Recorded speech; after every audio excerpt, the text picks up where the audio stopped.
Digital adoption of technologies advanced 5 years in just 8 weeks. And that level of digital adoption means that people with disability are able to access their workplace more flexibly, and flexibility is essential for people with disability. Suddenly, instead of being looked at as someone who acts in a funny way or has a particular disability, you're being examined by your work. And people with disability can still achieve so much, they can produce so much, they can really contribute to the country. And that's what COVID has given us the opportunity to do. Being able to access telehealth in the way that we were able to during COVID, which was pretty much easily with few barriers, was so great for us, my daughter and I personally, during lockdown. I took a long time to get a job. I graduated and I thought, I'm just going to get a job, just like everybody else, right? So I got many, many, many interviews and not one job offer. And it wasn't because I wasn't qualified. The great thing is that this suddenly opened the eyes of business.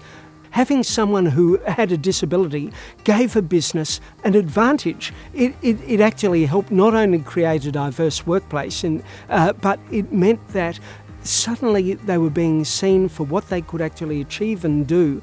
And this has really helped business. They're a resource sitting there, willing, able, ready to go, and now enabled to be able to do their job flexibly.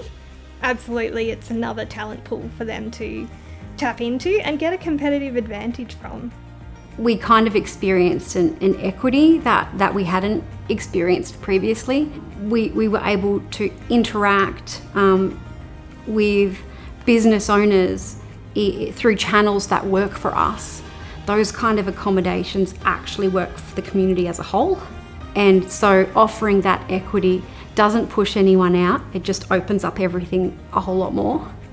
We want to capture all those good things that have happened from the pandemic and keep them, because they're actually enhancing the lives of people with disability. It's not just employment and that flexible employment arrangements that we've seen come out of COVID. It's things like having telehealth arrangements. It's things like click and collect, or even the increase in food delivery has been really important for people with disability and being safe in the community and still being able to access those things that they need to enhance their lives and live a good life.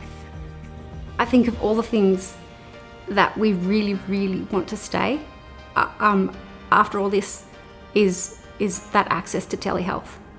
I always say to people, one of the best things that you'll ever do is give somebody with a disability a job, because you have no idea how life-changing that is. I really hope that businesses will be able to continue doing the things that they've done during lockdown, so that people with disability like me, like my daughter, like my friends will be able to keep that connectedness and that access to community that we've not had for so long. It's so important. Like, I've actually got goosebumps because that's how important that is to me.